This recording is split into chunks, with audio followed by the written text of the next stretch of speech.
Uno de los tablet. También la compré hace porque Funciona bien el Sí, audio. ¿no? Bueno, pero, mira,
fenómeno.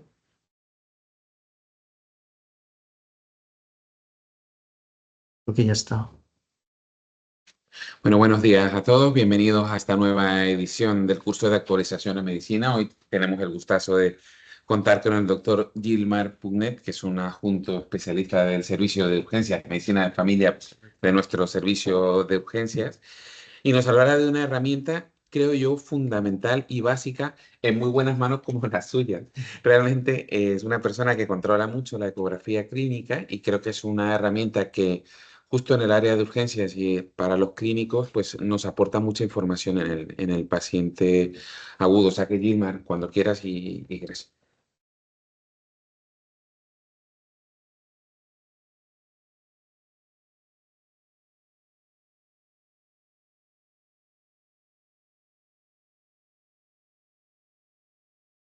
Bueno, muchas gracias. Pues como me ha presentado David, pues ante todo pues quería agradeceros de esta invitación y poder presentar pues lo que me apasiona desde hace muchos años y creo que es muy importante, no solamente como lo explicó él, para urgencias, pero también se puede aplicar a todos los servicios, ¿vale? Y cuando digo todos los servicios, es decir, cualquiera es la utilización de ecografía clínica, ¿vale? Que la podemos utilizar en varios ámbitos y en este caso pues me preguntaron de hacer una presentación sobre su uso en paciente con disnea y justo me vino bien porque estamos con el grupo que trabajo y que, en el cual soy el vocal WinFocus Siberia, pues estamos estableciendo todavía, estamos pendientes de alguna validación a nivel estadístico de un estudio que estamos haciendo, pero que espero convenceros de su utilización gracias a la lógica y a toda la bibliografía que se puede utilizar.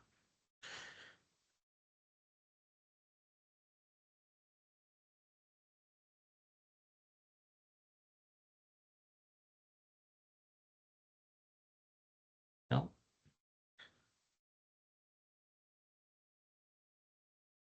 Este es el protocolo pues, que intentaré explicaros paso a paso y cómo hemos llegado a estas conclusiones. Y espero convenceros que sea una herramienta fácil de utilización y mismo para los que no tienen experiencia en ecografía clínica, ¿vale?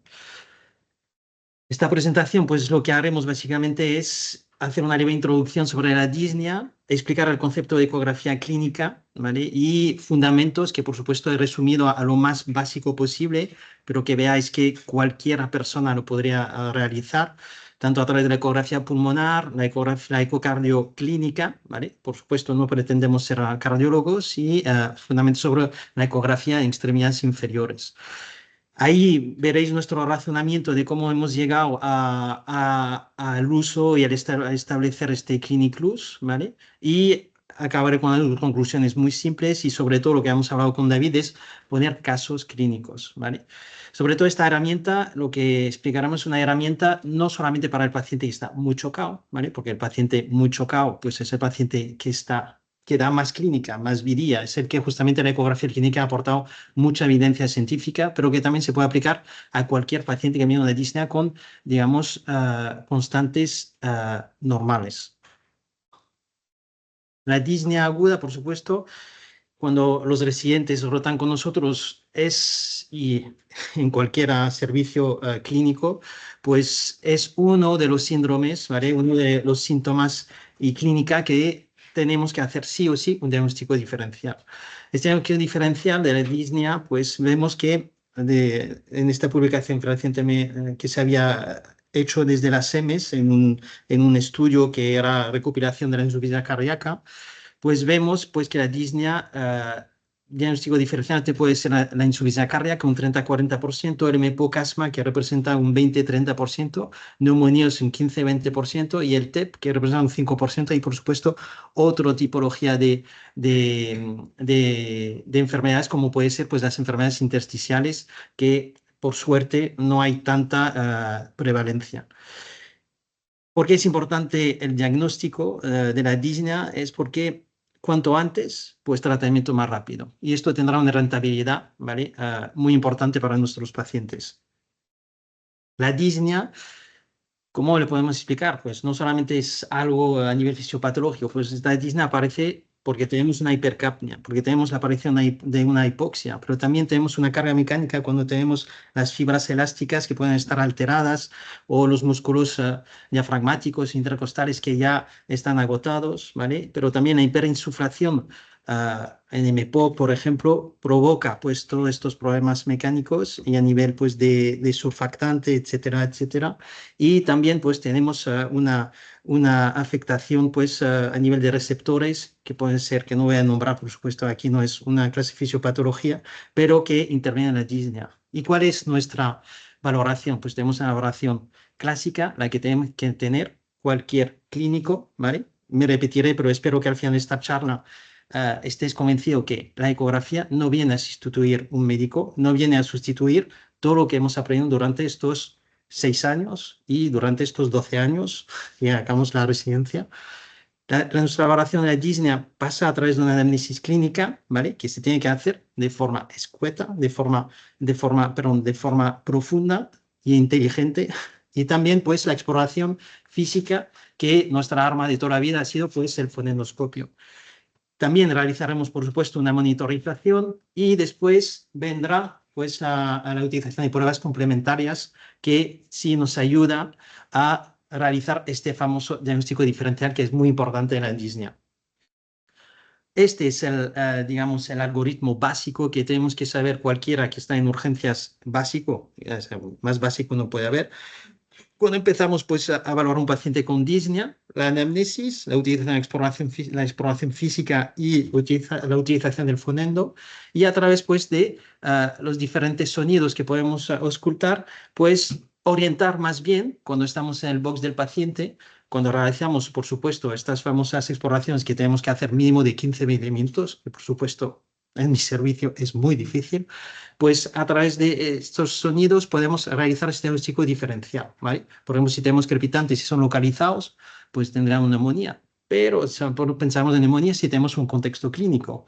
También pues, podemos saber si tenemos crepitantes difusos, que tenemos toda la batería de patología que tenemos que diferenciar, como puede ser el enfisema, la fibrosis, insuficiencia cardíaca, una neumonía intersticial bilateral, ¿vale?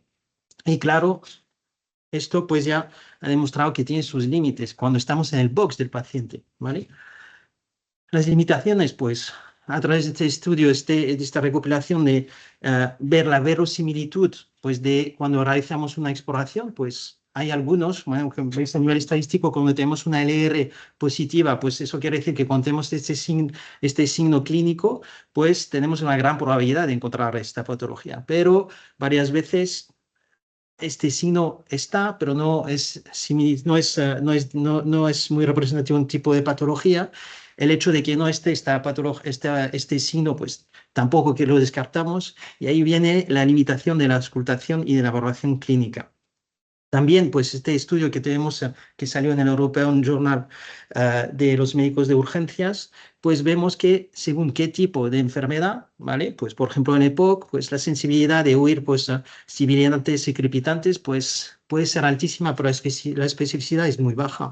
También podemos ver que en la insuficiencia cardíaca, la sensibilidad y especificidad de lo que exploramos tampoco es real de la orientación diagnóstica que tenemos. Por eso sabemos que el diagnóstico de insuficiencia cardíaca se basa en no solamente pues, la auscultación, pero también tenemos la utilización de marcadores y ya se está introducido pues, que ya se puede realizar una ecografía a pie de cama.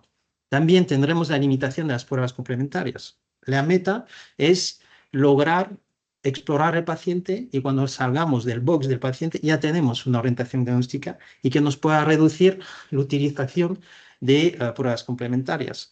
Sabemos que las pruebas complementarias son complicadas. No sé si, bueno, por supuesto, sé que en vuestro servicio tenéis los mismos problemas que nosotros. Obtener una radiografía es muy complicado, tarda mucho y el tardar en obtener una orientación diagnóstica, pues tarda en realizar un tratamiento y, por supuesto, tiene sus consecuencias a nivel de eficiencia, tanto por el servicio como por el paciente, ¿vale? Pero no quiere decir que tengamos que reemplazar pruebas complementarias, ¿vale?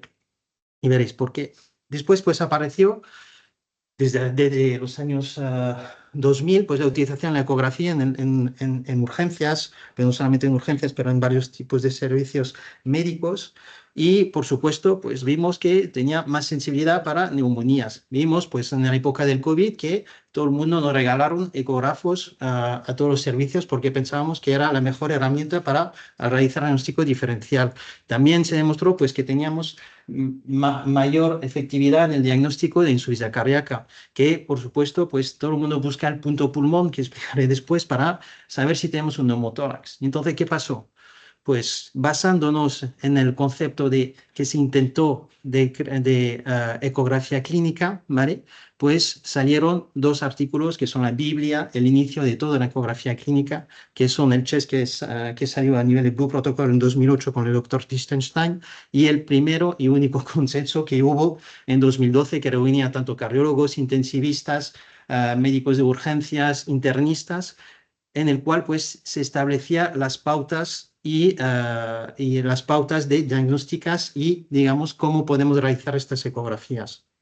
¿Y qué pasó? Pues esto es una búsqueda que habíamos hecho en una presentación en 2024, que vemos cuando buscamos pues, bibliografía sobre ecografía clínica, pues tenemos más de 66 millones de artículos que han salido. Y entonces, ¿qué pasó? Pues que todas las sociedades han aceptado y exigen un mínimo de conocimiento en ecografía clínica, ¿vale? Que sea la SEMI, que sea la SEMES, la Sociedad de Cardiología también, que ellos normalmente están muy afín y dirigidos a la ecografía cardíaca, pero han visto la efectividad de realizar una ecografía multiorgánica.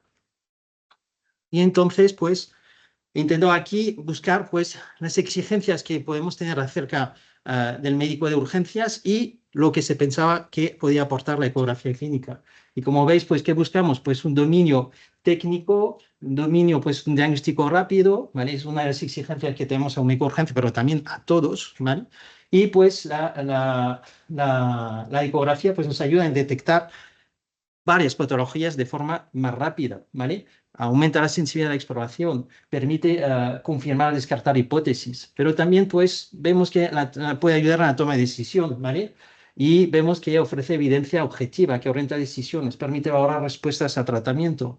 También vemos que hay procedimientos seguros y precisos, que ya sabemos que eso evita iatrogenia, da más confianza al médico a realizar cualquier tipo de técnica invasiva. También pues, buscamos eficiencia, optimización, pues la ecografía da también, minimiza pues, derivaciones innecesarias, reduce el coste sanitario, portátil, no requiere que lo busquemos.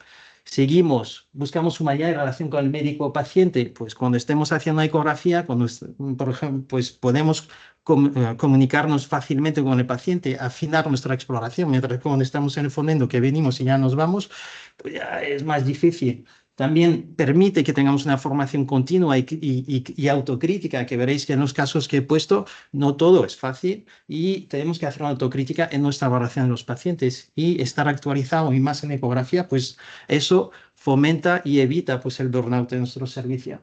Y también la gestión del estrés. Si yo tengo un paciente que está muy mal y tengo una herramienta que me demuestra en el momento mismo que exploro el paciente orientar el diagnóstico, pues eso demuestra seguridad y sobre todo evita incertidumbre. Y después de todo lo que has dicho, ¿qué vamos a pensar? Pues vamos a pensar que esto es lo que vamos a hacer. Eso es el problema que cuando vino y hicimos esta asociación, todo el mundo se creía que la ecografía iba a provocar esto, al menos en mi servicio, en urgencia sobre todo, que con esto, por supuesto es sarcástico, vamos a ser los mejores, ¿vale? Y espero que al final de esta charla estéis convencidos que estamos lejos de esto, ¿vale? Que la ecografía no es la solución a todo, ¿vale? Para nada, es una herramienta, es un fonendo. Y por eso nosotros cuando establecimos este protocolo, este árbol de decisión, pues estamos convencidos de la importancia de la ecografía clínica, sabemos que es el futuro, digamos, de la exploración, pero patología como exploraciones como la ecografía pulmonar, sabéis que tiene mucha sensibilidad, que tenemos patrones de imágenes, pero por ejemplo el patrón que vemos es una imagen ahí a la derecha. Si no tenemos una buena anamnesis, si no tenemos un contexto clínico, pues esta misma imagen puede ser 6 patologías distintas, ¿vale? Por eso, cuando vayamos a cursos de ecografía, Si alguien os pone una imagen y os dice, ¿esto qué es? Solamente podréis decir la orientación, un patrón C, que explicaremos después. Pero es imposible tener una orientación diagnóstica. Y eso ha sido el gran problema de la ecografía clínica y es por eso que todavía no está implantada, ¿vale? En Europa o en España por lo menos, porque se hizo mal su uso, tampoco hubo una buena formación en las universidades y aquí estamos estableciendo poco a poco, espero convenceros de su utilidad. ¿Cuáles son los fundamentos de la ecografía pulmonar sin pretensión de hacer un curso? Lo haré muy rápido y escueto. Sabemos que interpretamos artefactos, ¿vale? Artefactos, que quiere decir que cuando tenemos unas ondas que van a venir y encontrarse con dos impedancias distintas, que el pulmón está hecho de aire y agua, básicamente, ¿vale? Y de pocos tejidos. Y pues veremos que cuando pues, estos alvéolos están alterados, destruidos, puede ser destrucción de propio material de los alvéolos, transudado, pus, pues tendremos pues, unas reverberaciones que nos provocarán estas famosas líneas B, ¿vale?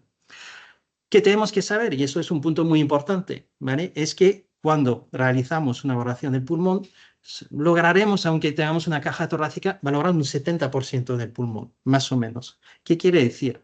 Que yo, por ejemplo, cuando empezaba la ecografía estaba convencido que podía realizar diagnósticos sin radiografía. Y espero que después de mi charla sepáis que no se puede hacer la valoración paciente sin pedir una radiografía, ¿vale? Pensar que la radiografía se podrá sustituir es un error, ¿vale? Y veréis por qué. ¿Cómo haremos esta exploración? Que lo hemos publicado en el Jiménez Muría, nuestra Biblia de los urgenciólogos.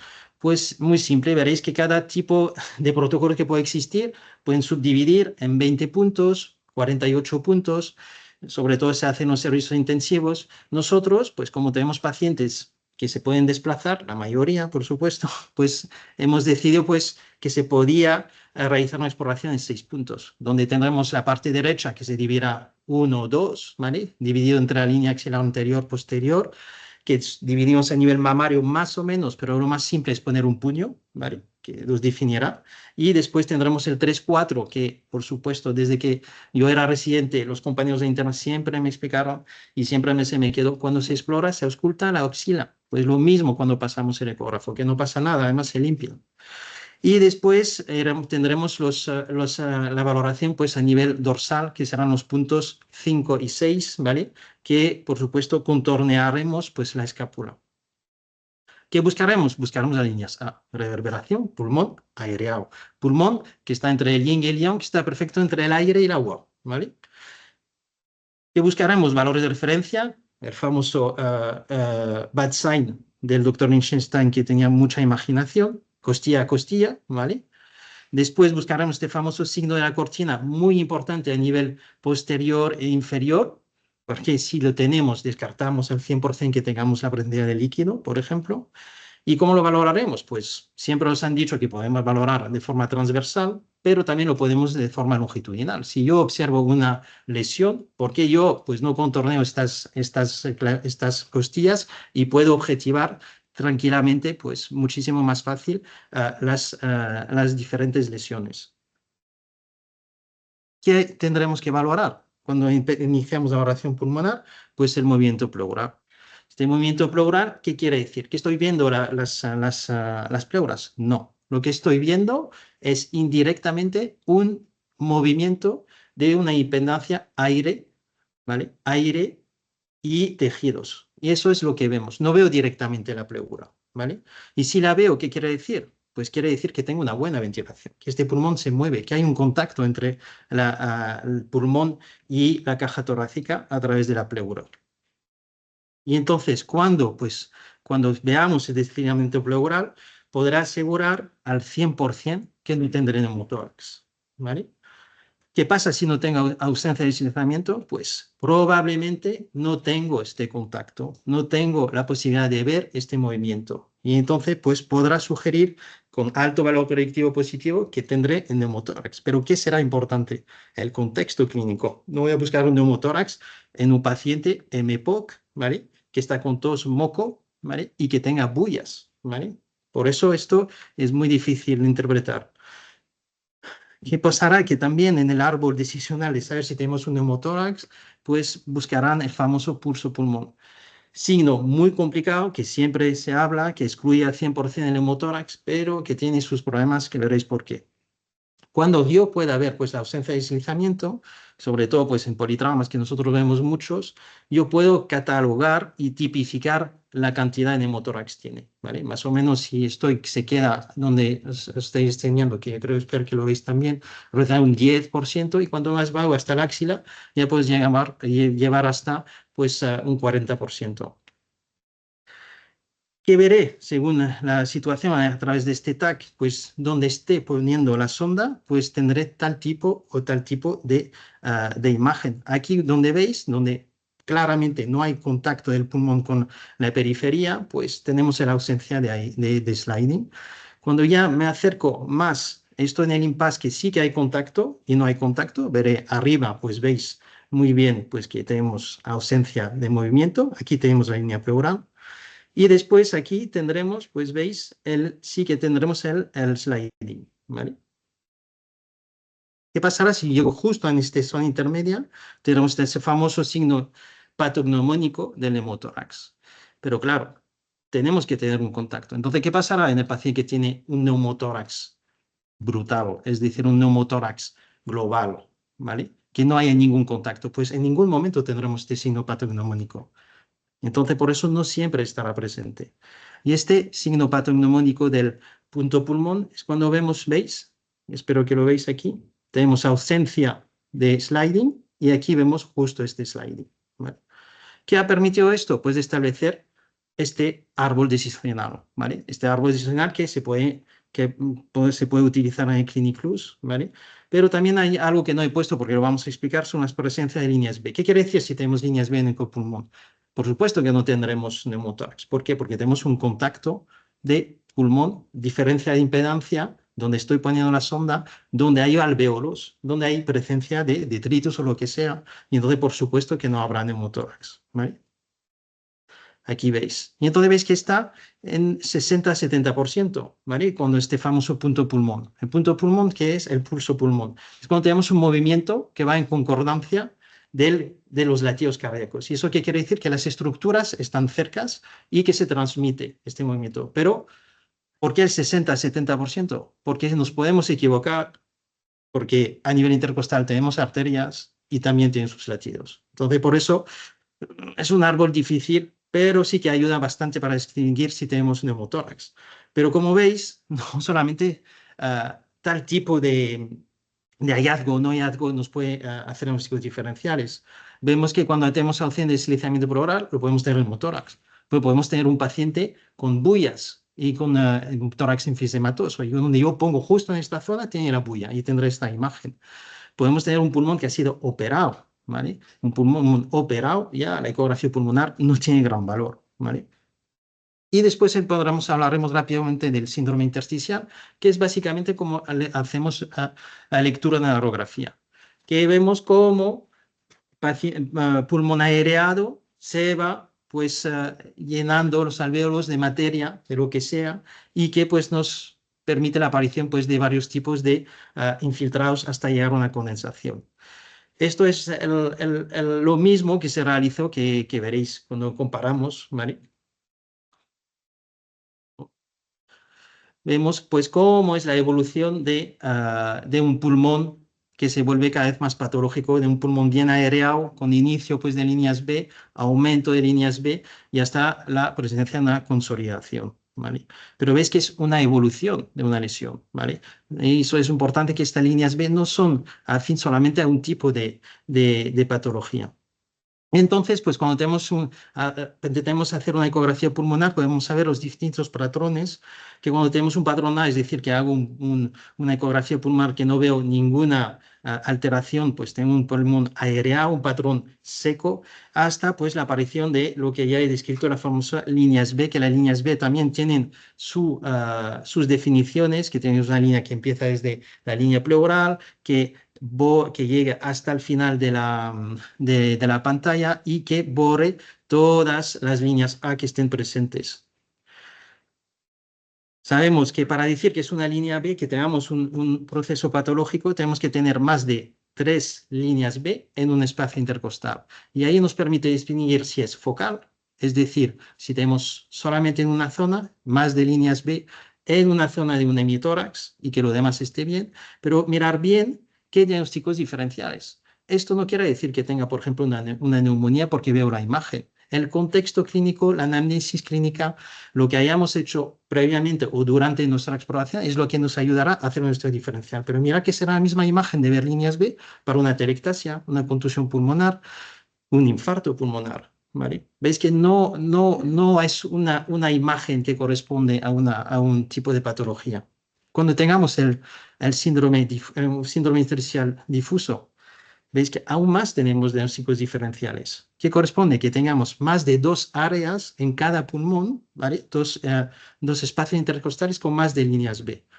Y entonces, ¿qué nos ayudará a diferenciar? Porque lo tenemos presente en insuficiencia cardíaca, en fibrosis pulmonar, en distrés y en enfermedades pulmonares intersticiales, que puede ser neumonía intersticial, que hemos vivido mucho durante la temporada y que todavía vemos algunos, ¿vale? ¿Cómo lo haremos? Pues esto es la experteza y sobre todo la práctica que permite pues, hacer los diagnósticos diferenciales. Lo explicaremos más tarde. Y después, el último momento que veremos una lesión, que realmente veremos que lo que vemos es como ver una vesícula que esté, una colicistitis, cuando veremos algo sólido es cuando tenemos la condensación. Ahí sí que tenemos una masa que podrá tener aire o no, y ahí sí que visualizaremos realmente la lesión, ¿vale? ¿Qué pasará y por qué os dije que la importancia de siempre realizar una radiografía? Porque ¿qué pasará? Veréis en verde es el patrón C, ¿vale? Por ejemplo, que puede ser una neumonía, contusión, etcétera. ¿Qué pasará? Pues tendremos su halo perilesional, es como pues un TC que tenemos una hemorragia y tenemos un halo perilesional que es este halo que intentamos salvar, por ejemplo, a nivel del traumatismo craneal, pues este halo perilesional pues será que en la fase intermedia llegará a la condensación. ¿Y qué pasa si esta lesión es muy central? Es decir, que ni es anterior, ni es posterior, ni es lateral. Pues esta lesión, ¿cómo la veremos en la ecografía? No la veremos.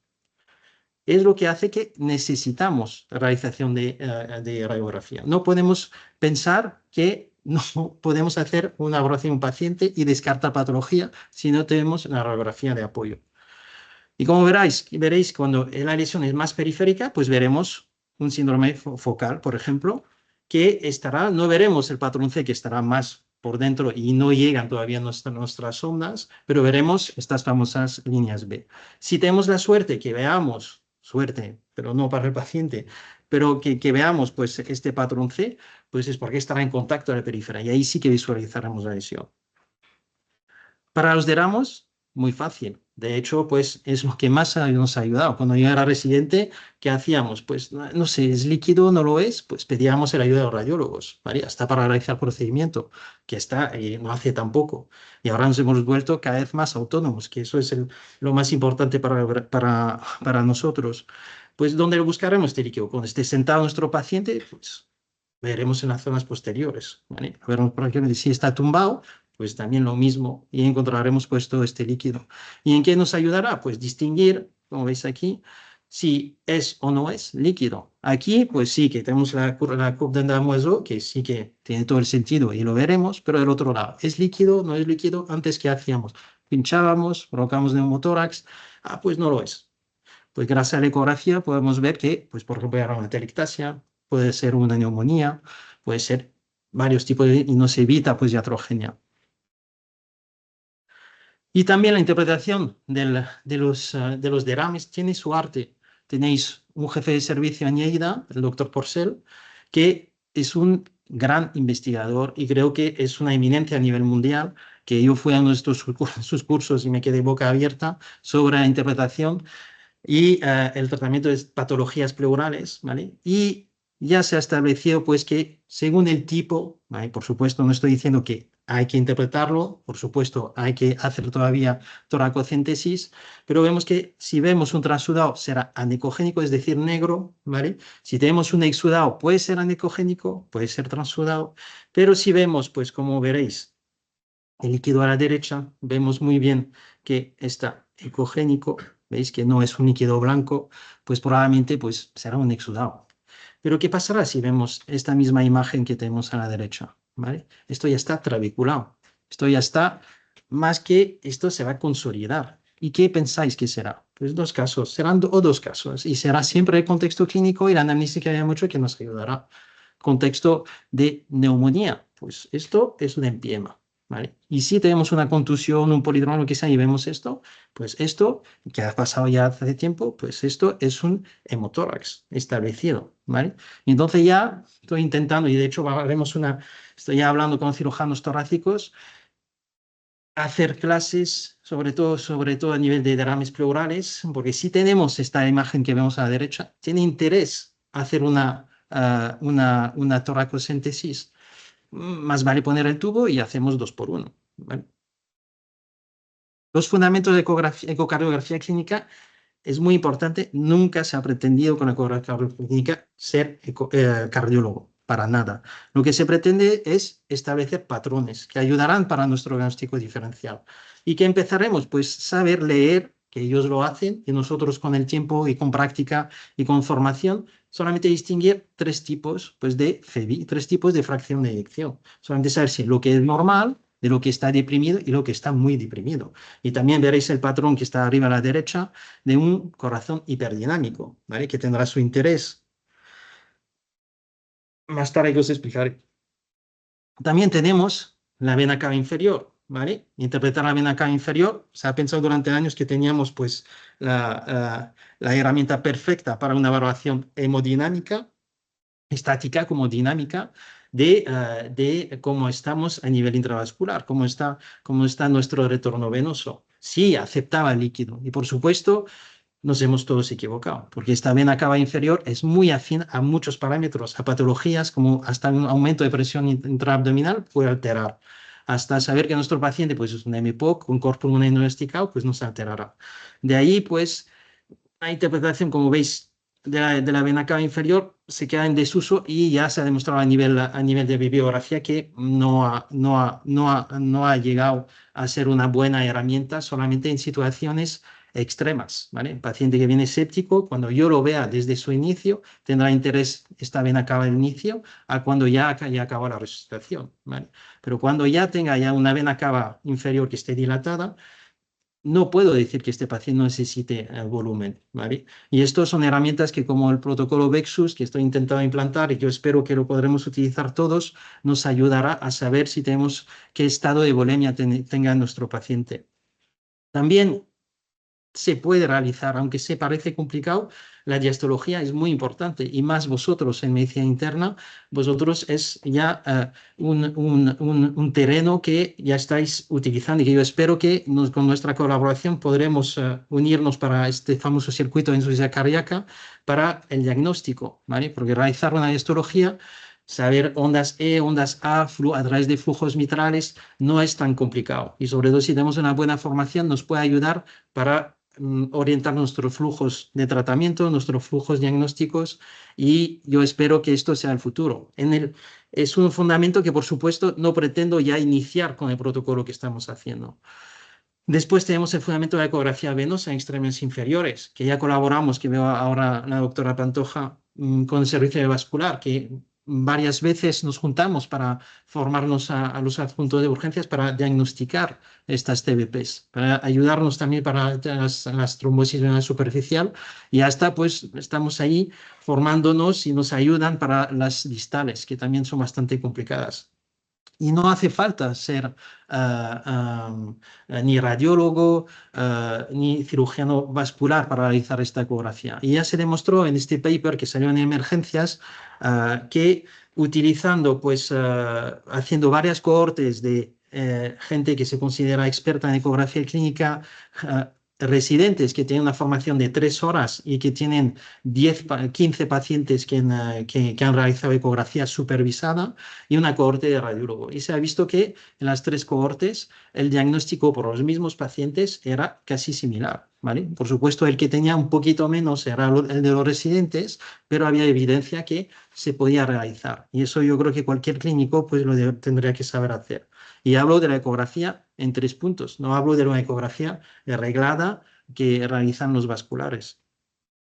¿Cuáles son los patrones ecográficos entonces que podemos encontrar? Pues a través de este consenso, que veréis grandes nombres como Giovanni Volpicelli, que pues uno que está muy metido en la ecografía clínica y sobre todo en la ecografía multiorgánica, porque la ecografía clínica no es solamente un órgano. Nosotros sí que hemos establecido pues un diagnóstico, un algoritmo diagnóstico a través de la ecografía pulmonar, pero para hacer este diagnóstico diferencial tendremos que saber todo lo que se ha explicado de los fundamentos básicos, ¿no? De ecografía cardíaca, de ecografía de TVP, y en este consenso vemos que en la European Association de Cardiovascular pues se estableció patrones. ¿Veis patrones muy comunes? Pues que el de toda la vida, que es el paciente que necesita volumen, en cavidades derechas muy pequeñas, un ventrículo izquierdo que hace kiss igual, es decir, que se entrechoca, y un patrón pulmonar, pues que será un patrón A, que hemos dicho seco, ¿vale? Pero para tener esto hace falta un contexto clínico, ¿vale? Porque yo subo escaleras, tengo este patrón, ¿vale? Seguramente, y más a las 8 de la mañana. Pero también pues ha ayudado en el diagnóstico y en el balance, digamos, del tratamiento de pacientes con insuficiencia cardíaca, que sea aguda o crónica. Pero veréis que ahí se ha mojado, ¿vale? Cosa que el Giovanni pues ya había hablado con él de esto varias veces, que yo pensaba que era muy difícil, porque hay un reto que es la interpretación de las líneas B. La interpretación de, por supuesto, espero que ahora lo tenéis sentido, que ver líneas B no es insuficiencia cardíaca. Ver líneas B, hay un contexto clínico que tenemos que saber y hay que hacer varias preguntas importantes, y gracias al sistema que tenemos podemos ver, para la mayoría de los pacientes, los antecedentes. Y era muy difícil, hay que tener mucha experteza para distinguir cuando tenemos un síndrome intersticial difuso, qué puede ser qué, ¿vale? Y vemos que ellos se mojaron y pues dicen que las líneas B no son iguales, ¿vale? Es decir, que una insuficiencia cardíaca son más finetas, son más visuales, que cosa distinta en distrés, que esto se ve mucho más en la UCI, ¿vale? Pero que son totalmente líneas que son más, digamos, más borradas en enfermedad intersticial tipo enfisematosa, fibrosis, y que en una neumonía intersticial de origen viral, por ejemplo, pues las líneas B se podrían similar a una insuficiencia cardíaca. Y también pues hablaron del aspecto pues de la pleura, ¿vale? Que la pleura en la insuficiencia cardíaca no estaría afectada, mientras que los demás, 3 otros demás, veis que lo describen que sí que podríamos ver condensación subpleurales, que no sé si recordáis, si algunos han leído papers sobre el COVID, se había pensado que encontrar condensación subpleurales era el signo patognomónico del COVID, y por supuesto que no lo es, porque se puede ver tanto en intersticial, tanto en fibrosis, ¿vale? Y tanto en el distrés respiratorio. Entonces ya veis que muy difícil. También se intentó decir que se podía diferenciar pues si hay presencia o no de líquido pleural, ¿vale? Entonces está claro que podemos tener un poquito de líquido pleural si tenemos insuficiencia cardíaca aguda, ¿vale? Pero en las demás fases vemos que normalmente, ponen usually, es raro, pero se puede. Sabéis que aún así, si intenta distinguirlo, es bastante difícil. Yo aconsejo solamente distinguir lo que es cardiológico de lo que no es. ¿Y cómo diferenciarlo las 3? Pues solamente la anamnesis clínica, nuestra propia exploración y el sentido común, ¿vale? Y espero que en los casos llegaremos a verlo. Que después este paper sobre patrones que podemos discernir y para realizar el diagnóstico ecográfico, ¿no? Por supuesto que todas las guías lo dicen, el diagnóstico ecográfico no existe para la insuficiencia cardíaca, pero una orientación diagnóstica. Pues este paper realizado en Journal of Cardiology por internistas en un servicio de urgencias, pues demostraron que se intentó diferenciar, pues sí, gracias a una ecografía pulmonar por sí sola, según el tipo de líneas B, si hay presencia de derrames pleurales, podíamos determinar la sensibilidad y especificidad. Solamente haciendo ecografía pulmonar, sensibilidad de 78%, especificidad del 90%, Si hacemos solamente una ecografía cardíaca, pues el único que ayuda para la orientación diagnóstica, pues es la onda E, onda A, y la onda EE', ¿vale? Que es un ratio, ¿vale? Que no pretendo hacerlo aquí, y en lo que voy a explicar, lo que quiero saber es una ecografía cualitativa y no cuantitativa, y entonces pues ahí sí que es, digamos, lo más fiable es hacer estos cálculos, estas determinaciones que yo creo pronto lo podremos hacer todos. Y después hay la valoración de por sí sola de la vena cava inferior, y yo creo que, según os he explicado, la sensibilidad cae casi al 40% de la especificidad a un 20%. Ya veis que eso demuestra la mala utilización de la vena cava inferior, que no debemos.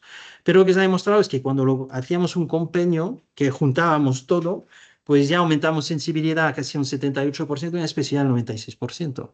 De ahí la importancia de realizar una ecografía multiorgánica. A nivel del TEP, que ya vine aquí una vez a explicar lo que se podía encontrar pues, a nivel de ecografía pulmonar, a nivel del TEP, pues ha demostrado que a nivel del TEP encontrar algún tipo de lesión, la sensibilidad especial no era altísima, pero haciendo, pues, mezclando ecografía, ecocardioclínica y eco-TBP, pues ya teníamos pues un área debajo de la curva del 0,89, que no es nada mal, ¿vale? Y entonces, bueno, perdón, no he explicado este estudio, que es un estudio pues en un clinical care, que es una todos son metaanálisis, y este metaanálisis de los 400, imaginaros, de los 440 estudios que estaban puestos, solamente se quedaron 4 que eran válidos, ¿vale? De cómo estaban hechos y de las características de realizar una ecografía clínica. Entonces veis que todavía hay mucho amplio de investigación en este terreno. Y voy a pasar. Y entonces vemos muy bien qué tipo de imágenes tenemos que buscar, ¿vale? Cuando vemos pues esta famosa lesión triangular muy sujeta y afín al dolor pleurítico. Por supuesto, cuando tenemos ya este corazón con cavidades derechas ya dilatadas, hablamos de un paciente que ya estará muy, muy afectado. Y, por supuesto, buscando, si tenemos un paciente con disnea y encontramos pues una TBP, pues ya tendremos nuestro apoyo. Y lo explico, estamos en el momento de la exploración con el fonendo, hablando con el paciente sin haber hecho nada todavía. A nivel de neumonía, pues este metaanálisis pues, ha demostrado lo que es lo primero que se había demostrado a nivel de ecografía pulmonar. Este metaanálisis, pues, ven que estudio más de 29 estudios, acerca de 7.000 pacientes, pues vemos que la sensibilidad agregada pues, del 92%, que veamos líneas B o condensación, y una especificidad de casi el 90%, con una área debajo de la curva del 90%, del 94%. O sea, ya veis que sí que tiene un interés y es más sensible y aporta bastante a nivel de neumonías, por ejemplo. Pero lo que he puesto en rojo no quiere decir que tenemos que quitar la radiografía, porque a la izquierda veis la condensación, será fácil de ver, pero ahora que está a la derecha, si es muy central, igual ni la veremos. ¿Vale? ¿Cómo integraremos la ecografía clínica en el diagnóstico diferencial de la disnea? Pues tenéis muchísimos protocolos que han demostrado, muchísimos. A nivel de la disnea, el Blue Protocol es la referencia de todo. Tenemos el Club Protocol también, que ayuda bastante, pero veis que hay muchos protocolos que han demostrado su efectividad, pero ¿en qué situaciones? Sobre todo en pacientes chocados y mal, porque un paciente cuanto peor esté, más datos ecográficos nos dará. Y entonces es esto que nosotros, aliando pues el famoso FATE Protocol, el FATE Protocol que es una tarjetita realizadas, ¿vale? Que utilizaban por anestesistas acerca de la realización de ecocardiografía clínica, anestesistas que no tienen nada que ver con la cardiología, y encontrar patrones a través de ecografía pulmonar, saber si tenemos fallo, saber cómo vamos con los tratamientos y si vamos bien en el tratamiento. Y también, por supuesto, utilizan el Blue Protocol. El Blue Protocol, disnea, pero es un diagnóstico diferente de disnea. ¿En qué tipo de pacientes? En pacientes en intensivos, pacientes intubados, pacientes que están ya de por sí muy mal. Entonces ya, pues el doctor Lichtenstein, ¿vale? Que tuve la suerte de conocer, pues él nos explicaba que su protocolo era el mejor del mundo. Por supuesto lo es, pero tiene, como todo protocolo, pues sus problemas. Tipología de paciente, que en su servicio, en cualquier servicio de intensivista se puede utilizar, pero no contemplaba, pues fue uno de los primeros que hizo ecografía multiórgano, pero multiórgano que era solamente pulmón, TBP, Si él no veía nada en pulmón, iba a buscar una TBP. Y sabemos que muchos pacientes pueden tener una TBP sin tener una lesión a nivel de extremidades inferiores. Y no valora el ecocardio, que también tiene, habéis visto el área debajo de la curva, cuando juntamos los tres, tiene mucha eficiencia. Y también no contemplaba pues muchas patologías, como las neumonías intersticiales, que igual en esa época no tenía tanto, porque él no contemplaba pues un patrón B bilateral, porque el B bilateral es significativo de insuficiencia cardíaca. Y eso, sin quererlo, ha hecho que todo el mundo crea que líneas B son insuficiencia cardíaca. Y eso ha traído muchos problemas, porque hemos hecho diagnósticos sin lógica. ¿Y qué ha pasado? Pues lo que hemos hecho con nuestro grupo de Minifocus Iberia y como veis con grandes tutores, referentes expertos, ¿vale? Que puede ser pues, el Ramón Nogué, puede ser el Yalitún, que puede ser el doctor Porcel, que después sus clases magistrales pues hemos pensado en juntar lo que se había explicado al principio, el árbol decisional clásico al explorar un paciente, pues juntarlo y asociarlo pues a las posibles imágenes ecográficas que podríamos encontrar. Estamos realizando el estudio, todavía no tenemos los datos, pues ya estamos a más de 110 pacientes, pero hicimos una primera tanda del estudio descriptivo que estamos haciendo y hemos visto que había una concordancia con lo que auscultábamos, pensábamos después de una anamnesis y la orientación diagnóstica, pues una concordancia del 94%. Tenemos buenos resultados con neumonías, derrames, insuficiencia cardíaca, todavía no tenemos con el neumotórax, porque esto lo tengo yo porque es un estudio multicéntrico con 12 hospitales a través de España y claro, en urgencias muy pocos tienen politraumas, etcétera, y esto sí lo tengo yo y esto lo tengo que pasar, pero no me da la vida últimamente, pero lo veremos. Esto es la publicaciones que hemos hecho en el Jiménez Murillo, pero para resumirlo, ¿vale? Cuando valoramos, cuando entremos en este box y vayamos a hablar con el paciente, ¿qué buscaremos? Buscaremos después de una buena exploración anamnesis y si oímos un patrón normal, antes, ¿qué quería decir? Pues que era normal, ¿no? Pero ya hemos visto que un patrón normal y teniendo una ecografía pulmonar que es muy sensible, ¿qué nos podríamos encontrar? Pequeños derrames, podremos encontrarnos pues pequeños neumotórax, ¿vale? Un dolor torácico añadido, además de la disnea, que podemos tener un neumotórax que es muy petit y es cuando tomamos un paciente los vemos muy en el centro, pero también nos podemos encontrar con condensaciones, ¿vale? Podemos encontrarnos, pero es muy importante, no es porque veo una condensación que es una neumonía, puede ser un TEP, puede ser un infarto pulmonar, puede ser una contusión porque el paciente se ha caído, puede ser una atelectasia, ¿vale? ¿Qué pasará si tenemos una hipoventilación? Pues lo podemos encontrarnos pues con derrames y ahí sí que lo podemos tipificar ya dentro cuando iniciamos la exploración del paciente. Podemos encontrarnos también con un paciente hipofonético, un paciente MPOC, ¿vale? ¿Qué pasará si tenemos pues sibilantes? Sibilantes, eso es una gran batalla en mi servicio. Sibilantes no quiere decir MPOC o asma. Sibilantes lo podemos encontrar en insuficiencia cardíaca, que nos ayudará a distinguirlo. Pues si ponemos en nuestra ecografía que yo sí tengo un asmático, un MPOC, ¿qué tendré? Pues veré pues líneas A. Pero si veo líneas B, es que otra cosa puede ser. ¿Y ahí qué nos ayudará? Pues realizar un ecocardio. ¿Qué pasará si tengo crepitantes bilaterales? Que pongo mi eco y que veo pues unas líneas B heterogéneas, con, lo que se explicaba, condensación subpleural, y que tengo un paciente, pues sí, es verdad que llevo meses, años, realizando de vez en cuando pues bronquitis, pues igual es un pulmón que ya tiene, que tendrá secuelas de una patología pulmonar no diagnosticada. Pero si tengo líneas B que son uniformes, gravitacionales en campos inferiores, bilaterales, simétricas, pues podré hacer un ecocardio, a ver si puedo encontrar una disfunción ventricular sistólica. Entonces, esto es árbol diseccional que estamos estableciendo, que ya en mi servicio lo he protocolizado para hacerlo, y las conclusiones de todo lo que os he explicado es que el POCO es una herramienta esencial en la disnea, ¿vale? Yo tiene y tendrá, porque todavía, como os he explicado, falta bibliografía y hay muchas cosas, es muy difícil establecer protocolos según el servicio porque no todos creen en la ecografía clínica, pero tendrá su impacto diagnóstico, manejo y en el pronóstico y sobre todo necesitamos una formación continua, ¿vale? Y un consenso interdisciplinar. Y integrar la ecografía clínica no es solamente porque hago una ecografía pulmonar, pues voy a realizar un diagnóstico. Necesita de clínica, de una buena exploración y sobre todo, perdón, de un sentido común. Y eso es lo que nos hará que seamos buenos médicos. No es solamente porque tengo una ecografía que soy el mejor clínico. Ahora pues acabaremos con casos clínicos que espero os convencerán. Aquí tenemos pues en este primer caso pues una paciente de 47 años, ¿vale?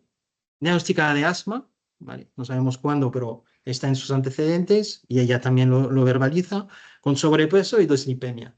Clínica de 9 meses de disnea, de una realización de varias placas, ¿vale? Que la segunda es la nuestra, la primera se había hecho al principio hace 5 meses, y que fue evaluación por 5 médicos, que sean atención primaria, QAP, etcétera, y otros servicios de urgencias, y que viene por una realización de asma, saturación 96%, sin aporte de oxígeno, y la señora pues va aguantando con sus sibilantes, ¿vale? No hay signo de distrés, no hay nada. En la analítica solamente una PCR de 3, ¿vale? Y un electro, que es un bloqueador izquierda, que en todos los sitios está puesto y ya conocido, ¿vale? Entonces, el típico que nos dicen, pues, sin hacer una placa, ¿vale? Sin hacer nada, nos habían dicho, pues, una nebulización y ya está. ¿Y qué pasa si este paciente es un residente? Le dije, pues, mira, no tenemos la placa, ves, y aplica, pues, lo que estamos estableciendo en el servicio. Pues, nuestro residente se ha ido, ha hecho la ecografía, él empezó por las zonas para I6, izquierda base, ¿vale? ¿Y qué vemos? Vemos aquí muy bien, pues, un poquito de derrame, ¿vale?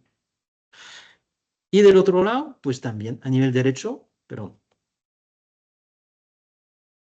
vemos un poquito de derrame también, ¿vale? ¿Sí? Bueno, ya no cuadra mucho con nuestra orientación diagnóstica de asma. Y si subimos un poquito más, pues ¿qué vemos? Vemos líneas B, ¿vale? Líneas B sin alteración de la línea pleural, ¿vale? Tanto derecho como izquierdo, muy gravitacional, muy posterior. Entonces, ¿qué situación estaríamos? Pues realmente si yo voy a hacer una ecopulmonar, pues yo tendría claro que tendría que ver nada, pero aquí veo líneas B. Y entonces la propia residente, pues, hace una eco con el mismo, ¿vale? Porque cuando realizamos la ecopulmonar, nosotros utilizamos la convex, pues subsifoideo para ver, que es lo más fácil, según qué tipo de paciente, pero se puede ver el corazón. Y sin ser cardiólogo, yo creo que todos vemos cómo este ventrículo izquierdo no contrae como tendría que contraer, ¿vale? Y más una mujer de 47 años sin antecedentes cardiológicos, ¿vale? Entonces ahí sí, cuando me enseñaron pues, las imágenes, pues ya hicimos una valoración más profunda, donde vemos en este eje corto, vemos cómo, veis, este movimiento está bastante disminuido, vemos un corte transversal que la fracción de eyección visual, que no hace falta determinar, está disminuida, y en este corte 4 cámaras, sin duda, vemos que no contrae bien. Cuando ya tenemos más experiencia, ponemos un poco de color, vemos una IM significativa, y entonces, que aquí vemos, veis, otro corte que se puede ver con una sonda cardiológica, vena cava dilatada, congestiva con la suprahepática, y cuando hacemos después la placa que no estaba hecha, ahí lo vemos también, cardiomegalia, infiltrado bilateral. Pero nosotros ya haciendo la exploración y esta paciente que durante 5 meses la habían etiquetado de asma, pues esta paciente tiene una dilatada, tributaria de ingreso y de estudio, ¿vale?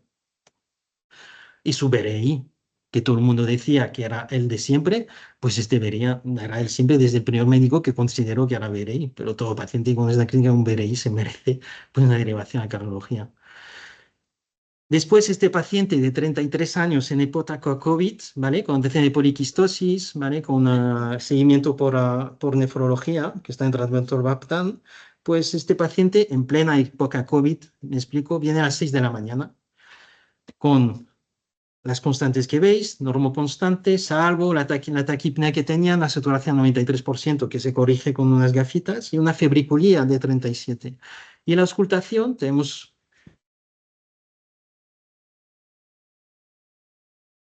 hizo todo bien, pidió analítica con su orientación que ya él solamente la auscultación pensaba época COVID 33 años, neumonía por COVID, ¿vale?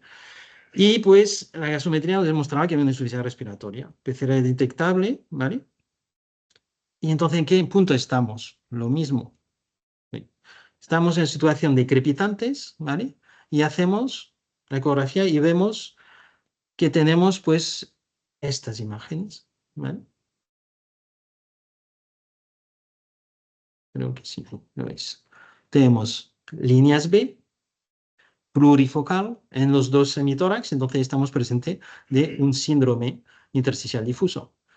Entonces está clarísimo que estamos en este punto. ¿Y qué nos ayudará? Pues realizar una ecocardio. Y en esta ecocardio, ¿qué veremos? Pues veremos una disfunción ventricular severísima en un chiquito de 33 años, una época COVID que cualquiera pues hubiera podido pensar que pues, neumonía por COVID. Y entonces pues ya ha agilizado nuestro diagnóstico, después se hizo la placa, después vimos pues el infiltrado bilateral y pues ayudó a diagnosticar pues una miocardiopatía compactada en este jovencito, ¿vale? Después, también sirve de autocrítica, que cuando uno va a hacer una valoración paciente, y esto es acerca de mí, esta autocrítica, que cuando se valora un paciente, pues hay que valorarlo de arriba a abajo y sobre todo que sea su paciente, ¿vale? Porque veréis, y muchos, y ya te pasará seguramente Javi, que muchas veces dice, oye, por favor, ¿me puedes ayudar a hacer una ecografía sobre tal paciente? Pero pues si no se hace del todo bien, pues puede tener sus complicaciones. Paciente de origen senegalés, no he puesto la edad, pero tenía unos 45 años, que ha ido también 3 veces a ambulatorio por un dolor mal definido cólico renal derecho, contra paracetamol, dextroprofeno, pero que esta vez viene urgente porque tiene sensación de disnea, ¿vale? Él insiste que es un cólico, que no le mejora, y que además ya empezó un cuadro catarral, con tos, poca mucosidad, sensación de febrícula por la noche, ¿vale? Y, detalle, un hilo de sangre cuando se levantó esta mañana, pero cuando se levantó, ni tos ni nada, ¿vale? Este paciente antecedente pues tuvo una tuberculosis hace más de 30 años y bien tratada en su país, normo constante, ¿vale? Saturación 100% aire ambiente y la auscultación, nada especial aparte de un dolor a la palpación costal derecha. ¿Vale? Lo único que se distinguía. Lo resto, bastante normal. Y a nivel de, pues se hacía una puniopercusión derecha, también le dolía. Y lo típico, Gilmar, por favor, ayúdame que voy a ver este paciente. La auscultación es muy normal. ¿Me puedes hacer la eco? Veis que patrón derecho a izquierdo, pues bastante normal, ¿vale? No vemos nada especial, pero llegamos a nivel derecho 4, que hay una equivocación, que vemos pues esta lesión, ¿vale? Y esta lesión, claro, no me gustaba nada, porque no es en vídeo, porque solamente me equivoqué el botón y puse la foto, porque no se movía, estaba justo a nivel del diafragma y no había ningún movimiento, ¿vale? Y claro, lo típico que yo estoy en otra puerta, me llaman, dejo al paciente y digo al compañero, pues este paciente, y además yo mismo digo al paciente, este paciente añade de dímero, porque era lo lógico, en este paciente veo esta lesión, que es, como os expliqué, es hacer una eco-TBP a este paciente, pero está ahí, dije, pues pedir de dímero y ya veremos. Y además ya me había adelantado porque había llamado a los compañeros de interna, pero esta es la placa que yo no la había visto y he dicho, oye, hay una lesión ahí abajo que seguro que va a salir algo porque no es nada típica de una neumonía, ¿vale? Y además aquí se ve en la placa a posteriori, a retroactiva aquí, ¿vale? Se ve algo que muy, ¿no? Redondeado, mal aspecto. Y entonces, pues, y de ahí yo me fui, ¿vale? A otra patología. La analítica, pues cuando salió, PCR-19, no había leucocitosis, el paciente se queda 8 horas porque querían sacar un esputo, y al final, pues no sacó nada, el señor estaba tan bien, pues que se decide alta con neumonía FAIN 1. Pero, pues por supuesto, a interna no les había gustado, ni si era complicado, el señor además ha explicado que había perdido peso, entonces tenía cita de control, ¿vale? Cosas de la vida, pues paciente vuelve 10 días antes 5 días antes de la elaboración por medicina interna, pero esta vez sí que tenemos persistencia de fiebre nocturna, tos hemoptóica, y esta vez sí, pues este paciente se merece una buena exploración. ¿Qué pasó? Pues que vemos que tenía pues este famoso lesión triangular, ya no teníamos esta lesión que teníamos antes más importante, y ahí sí que hicimos lo que toca, ¿vale? Es decir, que cuando tenemos esta lesión que la auscultación normal no es solamente neumonía, puede ser un TEP, una telectasia, una masa, pues le hicimos una ecocardio que por supuesto el paciente no tenía una buena función ventricular derecha, hasta le hicimos flujos de transarterial pulmonar que estaban muy bien, no se veía nada. Y entonces eso sí, hicimos lo que tenía que haber hecho yo, si no me habían llamado, pues de realizar una eco-TBP. Y en la eco-TBP lo que veíamos, pues los grandes vasos femorales no están afectados, pero llegar a la poplitea, pues veréis aquí, tenemos justo la salida de la vena safena externa, ¿vale? Que no se comprime, ¿vale? Entonces, por supuesto, ya teníamos nuestra orientación diagnóstica y es verdad que ya la teníamos desde el principio, si se había hecho la eco como se tenía, con sentido y no corre. Y además se veía en diferentes cortes, vemos muy bien que según donde estemos, veis como hay un halo de material trombótico antiguo, ¿vale? Otros que no comprime, que no pasa el flujo del todo, y todo esto en la vena safena externa. Y entonces ya, y la placa, esto es la comparación de la placa, ¿eh? De los 10 días, vemos aquí distinto, pues una elevación, ¿no? De este diafragma. Y al realizar el TEP, el angiotac, pues vimos pues TEP segmentaria, subsegmentario, ¿vale? Bilateral, lo veremos por ahí y por ahí, con lesiones que afectaban el pulmón derecho a nivel de las bases, ¿vale? Que según como dicen, ya sabéis, los radiólogos, a valorar contexto clínico evolutivo, infección, infarto pulmonar, ¿vale? Donde veis la importancia de realizar la ecografía con cabeza. El dímero salió después, ¿vale? Tengo varios casos que no me da tiempo, ya llevamos ya una hora. Solamente agradeceros, espero que habéis entendido que la ecografía clínica no es pensar que hacer solamente una ecografía tendré la solución, pero que tiene que tener cabeza. Y espero que los que rotéis conmigo y las colaboraciones futuras que tendremos, pues iremos en este sentido. Muchas gracias.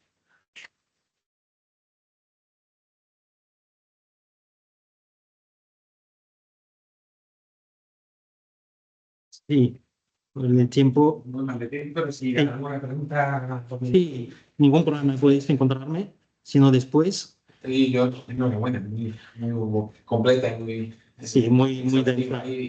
Pero vaya, es que el tema es. Dale, sí. Resumido muy bien, ¿no? Dale, sí. Gracias. Y bueno, si me preguntas, cerramos. Vale, muchas gracias. Gracias.